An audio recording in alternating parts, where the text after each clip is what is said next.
Hi everyone, Mad Mystical Monk here, and today I am doing a review of Crazy Horse by Larry McMurtry. Here's the cover. I got the large print one, but this is probably a 5-star book.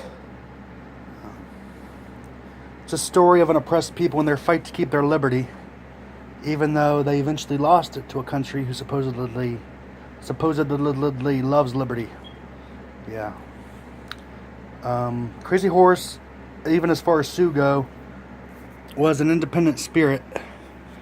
They talk about how him wandering off into the wilderness by himself. He said he's not worried about a home. There's so many caves and holes he can live in. He's not concerned with it. He had a vision quest. It goes into detail about that. How he had to wear a rock or stone behind his ear. Never take anything for himself from battles. Take care of the poor and the helpless and those who could not take care of themselves.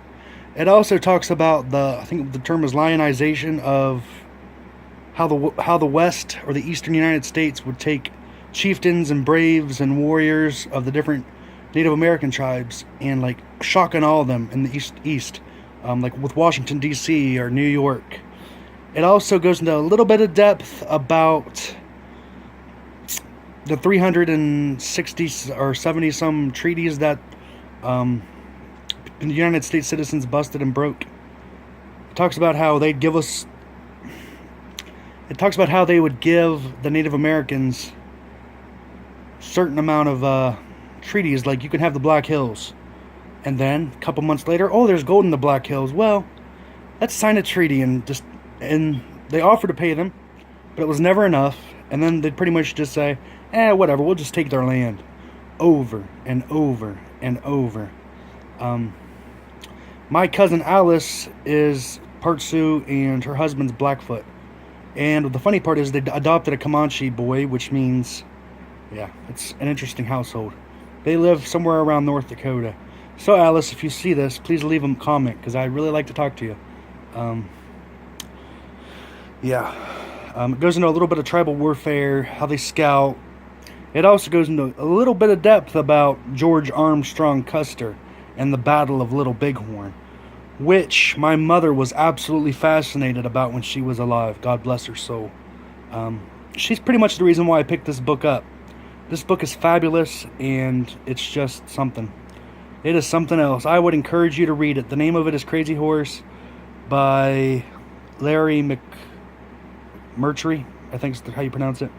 Murtry. It's not, I don't know. You spell Larry McMurtry. Here's the author. And there's a picture of Crazy Horse, and then there's his name. This is a large print one I got from the library. I actually think my mother had a copy of this. That's probably why I picked it up. So, yeah, I'd definitely encourage you to check this out. Larry McMurtry is a Pulitzer Prize winning author, and he's also wrote the scripts for several westerns. So definitely check this book out if you're into any of this kind of stuff. They're trying to build a monument to him over in the Great Plains. So I'm hoping it continues, because, I mean, they freaking destroyed Mount Rushmore when they put the Founding Fathers up there. I don't understand that. You destroy a sacred mountain that belongs to someone else. You put pictures of people that they absolutely detest, and then, I don't know. I'm not going to go into politics here, because I'm very strongly about certain things, and I think it would be best if people do their own research. So definitely check out Larry McMurtry's Crazy Horse, and see if you feel as strongly about the way they've oppressed Native Americans as I do. Please like and subscribe. I know probably am aware there's a little bit of an issue with background noise, and I don't know how to speak up. So I will talk to you all later. Please share, and please be pro-conscious about how you treat the earth.